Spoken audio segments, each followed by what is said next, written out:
सुल्तान Salahuddin Ayyubi की किस्त number 105 में आप देखेंगे कि शहजादा मदूद अपने सिपाही से कह रहा होता है कि गज़ा के लिए मैंने अपने बाजू पर ज़ख़्म खाया है, हम कैसे अरसलान शाह के हवाले गज़ा कर दें। अगले सीन में आप देखेंगे कि सलाहुद्दीन अय्यूबी सरदारों को बचाने के लिए निकलता है तो वो इस जगह पहुंच जाता है जहां कारा तेगन और खूनी बर्नार्ड और लिसिया के दरमियान लड़ाई हुई थी। मैदान जंग में बिखरी हुई लाशें देखकर सलाहुद्दीन अपने सिपाहियों से कहता है कि दुआ करो कि मैं सरदारों को बचाने में कामयाब हो जाऊं। अगले सीन में आप देखेंगे कि नूरुद्दीन जंगी को अरसलान शाह के बारे में खबर मिलती है कि वो बोरो कबीले में पहुंच चुका है और वहां पर कब्जा करने के बारे में सोच रहा है और साथ ही वो गजा पर हमले की तैयारी भी कर रहा है। और नूरुद्दीन जंगी को यह भी खबर मिलती है कि अरसलान शाह सरदारों का पीछा करने के लिए गया है, उन्हें कैद करने के लिए। नूरुद्दीन जंगी को यह कहते हुए दिखाया जाता है कि जुर्म किया है अरसलान शाह ने, उसको हरगिज़ बख्शा ना जाएगा। ये कहकर वो अपनी फ़ौज को लेकर बोरे कबीले पहुंच जाएगा और अरसलान शाह को धमकी देता है कि आज के बाद मैं तुम्हें यहाँ ना देखूं। अगले सीन में आप देखेंगे कि सलाहुद्दीन और इसके सिपाहियों पर सलेबी हमला कर देते हैं और इसी दौरान सलाहुद्दीन अय्यूबी को पता चल जाता है कि ये बर्नार्ड शाह का बिछाया हुआ जाल है। सरदार उस काफिले के साथ नहीं है बल्कि वो दूसरे रास्ते से जा रहे हैं और खूनी बर्नार्ड की ये बिछाई हुई चाल है। अगली किस्त के आखिरी सीन में आप ये भी देखेंगे कि असलान शाह अपने भतीजे तैमूर को जगाता है और बिठाकर कहता है कि खड़े हो जाओ तैमूर, गजा पर हमला करने का वक्त आ गया है।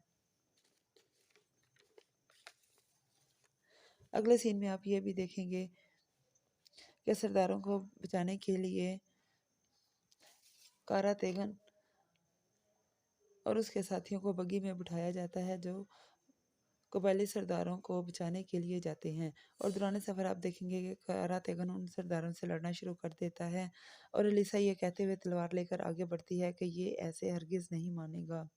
और जैसे स्लेबी सिपाही बग्गी का दरवाज़ा खोलते हैं तो कारा तेगन उन पर हमला कर देता है और साथ ही दूसरे सरदारों को कहता है कि जल्दी करो और इनका मुकाबला करो। इसी दौरान अलीसिया को ज़ख्म भी आता है जो कारा तेगन की तलवार से ज़ख्म भी आ जाता है गर्दन पर। लेकिन इसी दौरान खूनी बर्नार्ड वहां जाता है और इसके सिपाही कारा तेगन को घेरे में लेते हैं और खूनी बर्नार्ड को कारा तेगन को गिरा देता है और इसे बांधकर दोबारा बग्गी में सरदारों के साथ बिठाया जाता है। आप देखेंगे इसी दौरान कि कारा तेगन अपने भी हाथ खोल लेता है और दूसरे सरदारों के भी हाथ खोल देता है और जैसे ही बग्गी का दरवाज़ा खुलता है कारा तेगन अलीसिया को धक्का देता है और वह गिर जाती है और तलवार छीनकर लड़ना शुरू कर देता है। अगली किस्त में आप देखेंगे इसी दौरान सलाहुद्दीन भी वहां पहुंच जाता है और वो भी कारा तेगन और सरदारों का साथ देते हुए लड़ाई में हिस्सा लेते हैं और सरहदी गाजी और सलाहुद्दीन कारा तेगन और दूसरे सरदारों को लेकर आहिस्ता आहिस्ता पीछे हटते हुए निकलना शुरू कर देते हैं। आप देखेंगे कि इसी दौरान अलीसिया और खूनी बर्नार्ड को उनका पीछा करते हुए दिखाया जाता है। दूसरे सीन में आप देखेंगे कि सरदारों के काफिले पर अरसलान शाह भी हमला कर देता है। अगले सीन में आप ये भी देखेंगे कि मोsul के शहजादा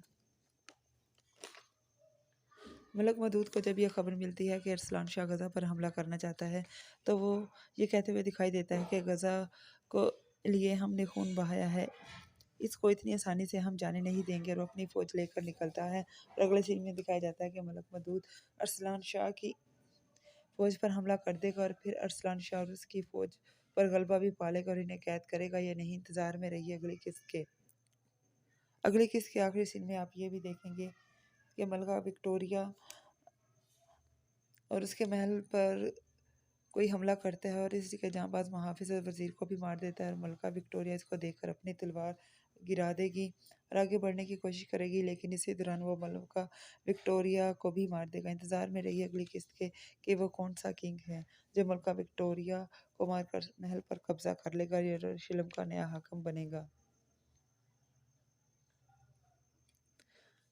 अगले सीन में आप ये भी देखेंगे कि नूरुद्दीन जंगी बोरो को भी ले जाता है और अपनी फ़ौज को लेकर अरसलान शाह को धमकी देता है कि आज के बाद मैं तुम्हें यहाँ ना देखूं। अगले सीन में आप ये भी देखेंगे कि सलाहुद्दीन और इसके सिपाही सलेबियों पर हमला कर देते हैं और इसी दौरान सलाहुद्दीन अयूबी को भी ये पता चल जाता है कि बर्नार्ड का यह बिछाया हुआ जाल है। दरअसल वो सरदारों को दूसरे रास्ते लेकर जा रहा होता है और सरदार इस काफिले के साथ नहीं है और दूसरे रास्ते से जा रही हैं। अगली किसके आखिरी सीन में आप देखेंगे कि अरसलान शाह अपने बेटे भतीजे तैमूर को जगाता और बिठाकर कहता है कि खड़े हो जाओ तैमूर, गजा पर हमला करने का वक़्त आ गया है। अब गजा पर हमारा कब्जा होगा।